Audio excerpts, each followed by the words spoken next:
5ই August বাংলাদেশের ইতিহাসে এমন দিন খুব কমই এসেছে।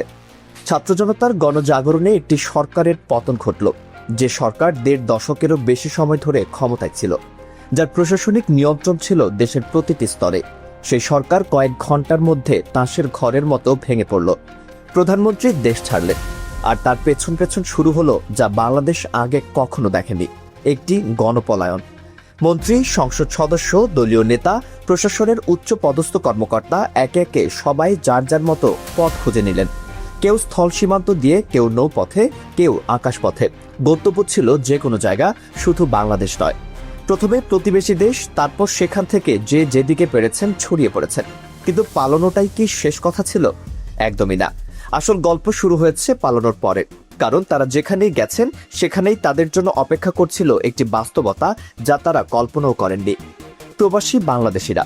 বিশ্বের বিভিন্ন দেশে লক্ষ লক্ষ বাংলাদেশি প্রবাসী আছেন। তারা সেখানে হালাল রুজি করেন, ট্যাক্স দেন, সন্তানদের বড় করেন, আর তারা প্রতিটি খবর রাখেন দেশের।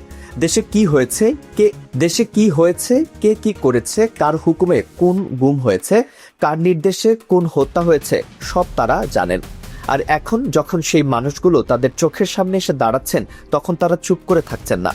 লন্ডনের সেই রেস্তোরাঁর ঘটনা এর সবচেয়ে বড় উদাহরণ।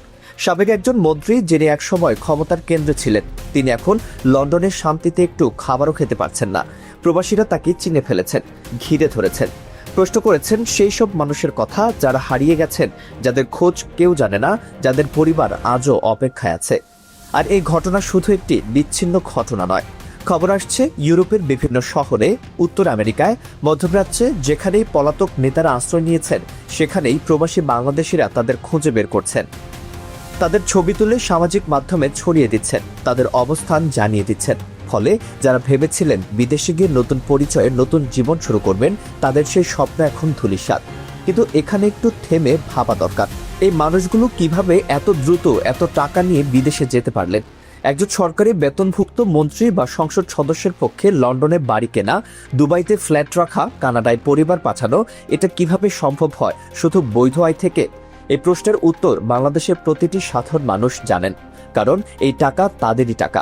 জনগণের ট্যাক্স, সরকারি প্রকল্পের বরাদ্দ, ব্যাংকের ঋণ, বিদেশি সাহায্যের অর্থ, এসব থেকে বছরের পর বছর ধরে যা পাচার হয়েছে, সেই অর্থই এখন তারা বিদেশে দিক কাটাচ্ছেন। আর এখানেই ক্ষোভের মূল কারণ।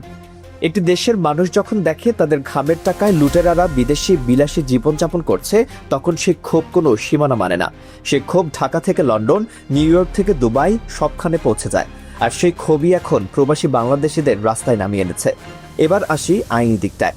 বাংলাদেশ সরকার ইতিমধ্যে ইন্টারপোলের কাছে একাধিক পলাতক নেতার বিরুদ্ধে রেড নোটিশ জারির আবেদন করেছে। রেড নোটিশ মানে কি? সহজ ভাষায় বললে এটি হলো আন্তর্জাতিক পর্যায়ে একটি সতর্কবার্তা। ইন্টারপোলের সদস্য দেশগুলোকে জানানো হয় যে এই ব্যক্তি একটি গুরুতর অপরাধের অভিযোগের আওতায় আছেন এবং তাকে খুঁজে বের করে সংশ্লিষ্ট দেশে ফেরত পাঠানোর অনুরোধ করা হচ্ছে। কিন্তু রেড নোটিশ কি সত্যিই কাজ করে? এখানে বাস্তবতা একটু জটিল হয়ে যায়। রেড নোটিশ কোনো আন্তর্জাতিক গ্রেফতারি পরোয়ানা নয়, এটি একটি অনুরোধ। কোনো দেশ চাইলে সেই অনুরোধে সাড়া দিতে পারে, আবার নাও পারে। বিশেষ করে যেসব দেশে রাজনৈতিক আশ্রয়ের ব্যবস্থা আছে, সেখানে পলাতকরা সেই সুযোগ নেওয়ার চেষ্টা করতে পারেন। কিন্তু একটি বিষয় পরিষ্কার, রেড নোটিশ একবার জারি হলে সেই ব্যক্তির জন্য আন্তর্জাতিক ভ্রমণ অত্যন্ত কঠিন হয়ে পড়ে। যে কোনো বিমানবন্দরে, যে কোনো ইমিগ্রেশন চেক পয়েন্টে তাকে আটকে দেওয়া হতে পারে। ফলে সেই মানুষটি কার্যত একটি দেশে বন্দী হয়ে পড়েন, যদিও সেটা কোনো কারাগারের চার দেয়াল নয়। আর এটাই হলো সবচেয়ে মর্মান্তিক পরিহাস। যারা একদিন দেশের মানুষকে গুম করেছেন, বিচার বহির্ভূত হত্যা করেছেন, মানুষের কণ্ঠ চেপে ধরেছেন, আজ তারা নিজেরাই এক ধরনের গুমের শিকার।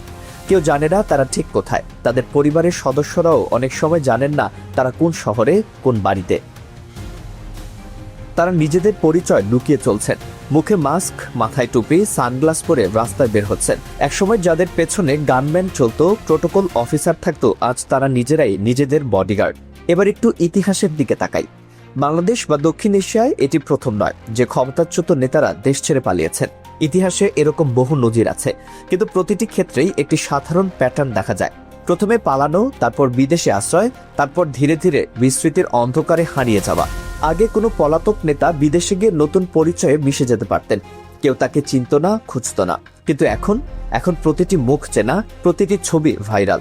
কেউ যদি লন্ডনের রাস্তায় একজন পলাতক নেতাকে দেখেন, কয়েক মিনিটের মধ্যে সেই ভিডিও লক্ষ মানুষের কাছে পৌঁছে যায়।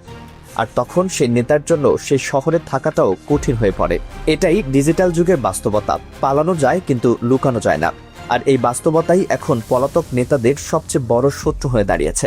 তারা হয়তো বিলিয়ন টাকার সম্পদ নিয়ে গেছেন, হয়তো দামি বাড়ি আছে, গাড়ি আছে, কিন্তু সেই বাড়ি থেকে বের হতে পারছেন না। সে গাড়িতে চড়ে কোথাও যেতে পারছেন না, কারণ বাইরে গেলে কেউ না কেউ চিনে ফেলবে, ভিডিও করবে, ঘিরে ধরবে, প্রশ্ন করবে। এটাকে কি বলবেন, স্বাধীনতা নাকি এক ধরনের সোনার খাঁচায় বন্দিত্ব? এদিকে দেশের ভেতরেও কিন্তু পরিস্থিতি চুপচাপ নেই।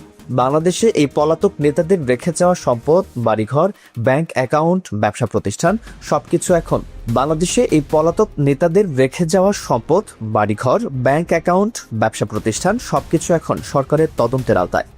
দুর্নীতি দমন কমিশন, আইন শৃঙ্খলা বাহিনী সবাই এখন এই সম্পদের হিসাব নিচ্ছে।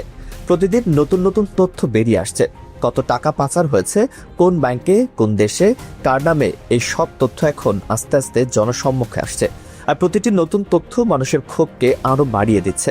কারণ যখন একটি দেশের সাধারণ মানুষ জানতে পারে যে তাদের হাড়ভাঙা খাটুনির ট্যাক্সের টাকায় কেউ বিদেশে প্রাসাদ কিনেছে, সে ক্ষোভ সহজে মেটে না। কিন্তু এই পুরো ঘটনায় সবচেয়ে গুরুত্বপূর্ণ শিক্ষাটা কি? ক্ষমতা চিরস্থায়ী নয়। যারা ক্ষমতায় থেকে মনে করেন তারা ধরাছোঁয়ার বাইরে, তারা যে কোনো দিন জনগণের রোষের মুখে পড়তে পারেন। ইতিহাসে এমন কোনো স্বৈরাচারী শাসক নেই যে শেষ পর্যন্ত জনগণের রায় থেকে পালাতে পেরেছে। কেউ জেলে গেছেন, কেউ নির্বাসনে, কেউ আবার করুণ পরিণতিতে, কিন্তু কেউই রেহাই পাননি। আর আজকের বাংলাদেশে সেই ইতিহাসই পুনরাবৃত্তি হচ্ছে।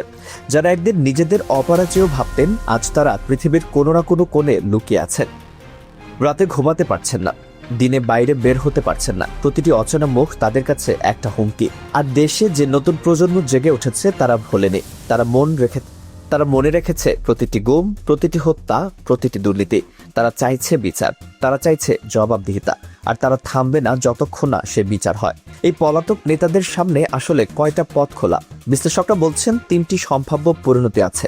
প্রথমটি হলো দেশে ফিরে আইনের মুখোমুখি হওয়া, কিন্তু যে পরিমাণ গুরুতর অভিযোগ তাদের বিরুদ্ধে, সেটা করার সাহস তাদের হবে কিনা সন্দেহ। দ্বিতীয়টি হলো বিদেশে বসে রাজনৈতিক কার্যক্রম চালিয়ে যাওয়ার চেষ্টা করা, কিন্তু প্রবাসী বাংলাদেশিদের প্রতিরোধ এবং ইন্টারপোলের চাপে সেটাও কঠিন হয়ে পড়ছে। আর তৃতীয়টি হলো ধীরে ধীরে বিস্তৃতির অন্ধকারে হারিয়ে যাওয়া, নাম বদলে, চেহারা বদলে, এক দেশ থেকে আরেক দেশে ঘুরে বেড়ানো।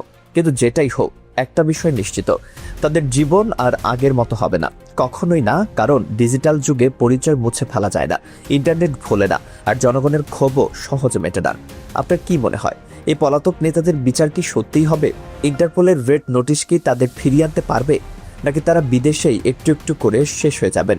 কমেন্টে জানান আপনার মতামত। আর এই ধরনের গভীর বিশ্লেষণ পেতে চ্যানেলটি সাবস্ক্রাইব করুন।